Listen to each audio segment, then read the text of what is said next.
Guys ये देखो मिट्टी का झरना। लैंडस्लाइड बहुत है।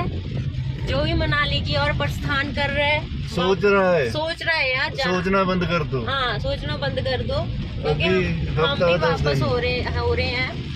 हमारा तो लद्दाख तक का प्लान था, पर अब बहुत सिचुएशन मंडी से आगे लैंडस्लाइड होकर रोड पूरा बंद हो गया।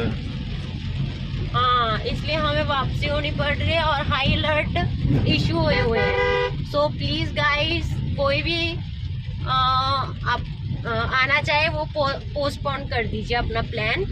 जब धूप निकलेगी उसके बाद भी 5 दिन बाद आए, ताकि ये पहाड़ सूख जाए और स्टेबल हो जाए अपनी अपनी जगह पे।